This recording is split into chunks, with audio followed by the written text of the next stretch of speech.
လီဆာဆိုတာအရာတစ်ခုကိုအစွဲလန်းကြီးတဲ့အမျိုးသမီးတစ်ယောက်ပါပဲ။သူမှာကချေသေးတစ်ယောက်ဖြစ်လာဖို့ဆိုတဲ့ကြီးမားတဲ့အိမ်မက်တစ်ခုရှိခဲ့ပါတယ်။ဒါပေမဲ့သူမှာကပြတဲ့အခါတိုင်းမှာတော့သူမရဲ့ဘေးနားမှာရှိတဲ့တိရစ္ဆာန်လေးတွေကပဲတူးတဲသောပရိသတ်တွေဖြစ်နေခဲ့တာပါ။ဒါတောင်မှသူမှာကတော့ကိုယ်အိမ်မက်ကိုလက်မလွတ်တမ်းစုပ်ကိုင်ထားခဲ့ပါတယ်။သူမရဲ့အမေကတော့သူမရဲ့ကြီးမန်းချက်တွေကိုအားမပေးတဲ့အပြင်မျောပေါ်တက်ဖို့ကိုတောင်တားမြစ်ထားခဲ့တာပါ။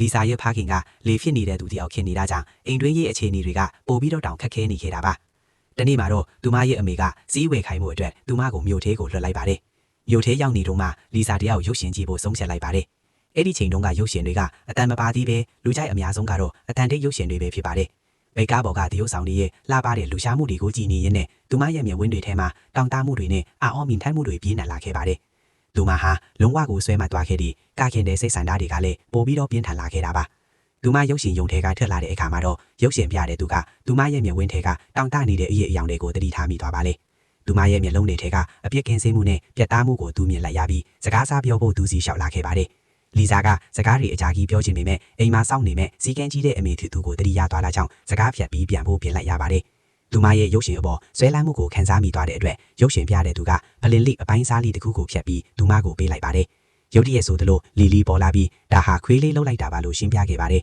။သူမကသူ့ကိုချမ်းသေးကိုခေါ်သွားပြီးတိတ်ဆန်လေးတွေနဲ့ပျော်ပျော်ရွှင်ရွှင်မိတ်ဆက်ပေးနေခဲ့တာပါ။ကျက်ကသူမရဲ့အပြူအမူကိုနည်းနည်းထူးဆန်းနေတယ်လို့ခန်းစားမိတာကြောင့်ခွေးကဘယ်မှလဲလို့မေးလိုက်ပါတယ်။လီလီကတော့ခွေးမရှိပါဘူးလို့ပြန်ပြောခဲ့ပါတယ်။ချက်တယောက်အော်မင်ထက်သွားပြီးလီလီကဖို့ချင်းရအောင်မယ်ဆိုတဲ့အကြောင်းပြချက်နဲ့ပြန်ဖို့ကြိုးစားခဲ့ပါတယ်။သူကကားကိုအမြန်မောင်းထွက်သွားပြီးမြဲလီလီကတော့ဒေါ်တာတကြီးနဲ့ပြန်ပေါ်လာပြီးကောက်ရိုးထိုးတဲ့ခရင်ခွေးကြီးကိုဆွဲထုတ်လိုက်ပါတော့တယ်